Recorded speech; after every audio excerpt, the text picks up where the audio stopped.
We have the Profoto B2 lighting kit to test and play with. We're going to meet with Annalisa in the city today, a model, and we're specifically going to shoot everything at f1.4 apertures for a very specific look. f1.4 apertures in bright daylight means high-speed sync. And the Profoto B2, like its bigger cousin, offers a lot of power and TTL and high-speed sync. It's really lightweight, that's what I like about it. I would say it's about the same as a Speedlight, but obviously you have to have the battery pack to deliver that much juice. There's the cable, which is not as convenient as the B1 where everything is self-contained, but this is a monster. It's really top heavy on a light stand, much lighter. So let's go play with it out in the streets and see what we come up with. So I'm going to use the 2-foot Octa, the Profoto Octa, and it's got a really handy way of clipping into the speed ring. I would normally put it down on the ground, but this is New York sidewalks and it's kind of messy and dirty, so we'll see if we can do it in the air. There we go, the real test of how easy a softbox is to set up, whether you can do it in the air. When you're ready, you just clip it into position firmly. The reason why I chose the 2-foot Octa is we're going to move around on the streets and I don't need a massive softbox. I want to be self-contained and be able to move fast and not have a lot of bulky equipment. The diffusion material is permanently stitched in, so there's no Velcro or anything that you just set up. You just open it up and there it is, and it has a second baffle inside. So we just attach it to the Profoto B2 head and we are ready to roll. And we clip it in and you're all set up. So just as a test shot, we're going to see what it looks like.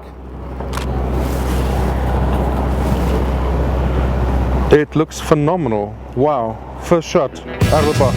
Bam.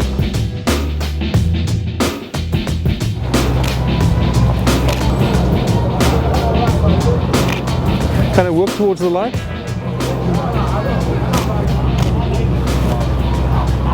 Move your hands, change it up. And a little towards the light. Lean a little into me. There you go. Yeah, perfect. Hold it like that. Come a little more to me. Yeah, there you go. That's it. That's it. Keep that. Keep that. Oh, I like that. And a little, and now give me a shoulder. And your head a little more to the light. Good.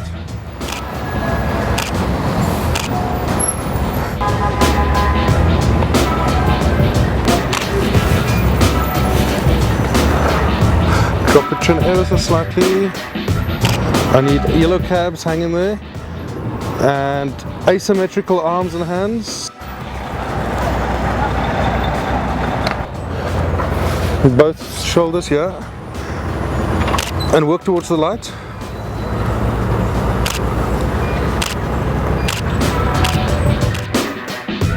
Be awesome.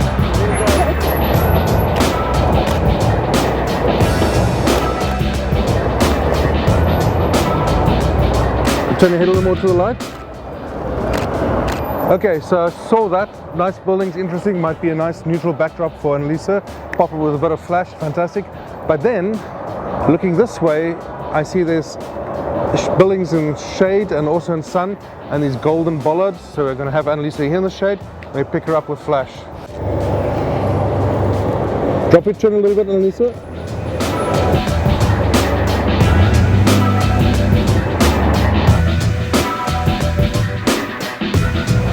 Eric, you ready? Do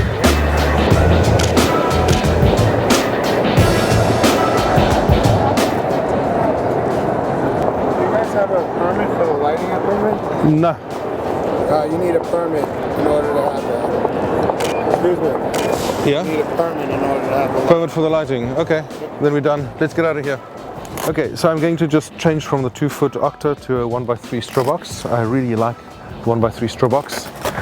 I feel I have more control over the light, how I rotate it, and I think especially for full length I get a little more light on towards the bottom than with the 2-foot Octa. It's really a very elegant little system they have here. Orange goes to orange. Well, in this case, well, red. Loosely slip it in and we can clip it in.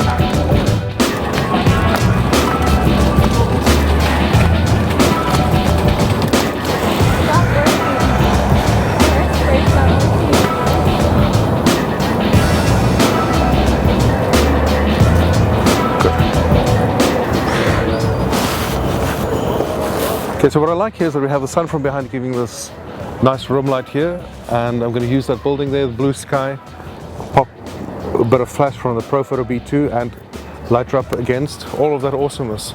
Let's see how it works. So there's a bit of light reflecting off a window there, giving a nice full light, but we need a lot more juice from the off-camera flash to balance it properly against all that brightness there. So the test shot here looks interesting. It's stuff I've used before, found light reflecting from other buildings, but we need a lot of power. So while I'm here, let me talk about camera settings. I want to shoot at 1.4. I want to blur everything in the background. I'm shooting at a high shutter speed, 2000th of a second. From experience earlier on with the Profoto, I found this distance, about 5-6 feet, 1.4, 64 ISO, 2000th of a second, gives me about the right flash exposure. To control the exposure, it's manual flash, aperture, ISO, power, distance. I asked my assistant Anna to move forward and back to give me more or less light. So I'm going to switch it on, go manual. I'm just going to go full power all the way because we are working in high-speed sync in very bright conditions. We should be good. Okay, look fantastic. I'm getting a bit of cross sunlight on your chest in the front, so just turn a little bit with me. Perfect, fantastic. And this absolutely works. I need a little less light on her from the flash, so I'm going to just take my shutter speed up. Because the moment you're in a high-speed sync, the shutter speed controls the flash exposure as well. Remember the whole thing about flash is not controlled by shutter speed? Yes, under maximum sync speed, yes. Over maximum sync speed into high-speed flash sync, the shutter speed absolutely controls the flash exposure and the ambient. Okay, I'm changing from the 35 to the 50 because I need a tighter shot, less of the clutter and people and cars in the background. And still staying with the Sigma 51.4, awesome lens, very crisp, even wide open.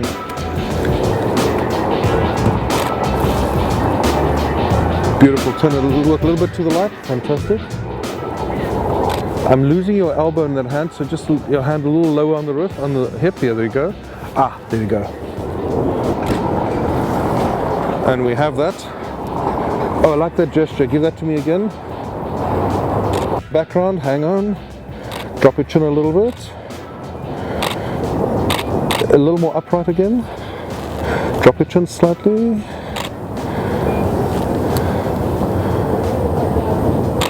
And I just want a shot without the flash for comparison, and just keep changing it up. Beautiful. Fantastic. Okay, so we shot with a B2 today. It's beautiful and it's really compact, very light, and I think you might even as a photographer be able to have a tall monopod and just hold this and then shoot with the other hand and shoot handheld like that, just with a softbox off the side. That might even be possible. The one thing that I didn't like about this compared to the B1, the cable. The B1 is beautiful there with twice as much juice as the B2 and no cable. So otherwise than that, it's backwardly compatible. You can use it to and fro. So I think it's a really good addition to any photographer's lighting kit if they shoot on location and need a lot of juice. I like it.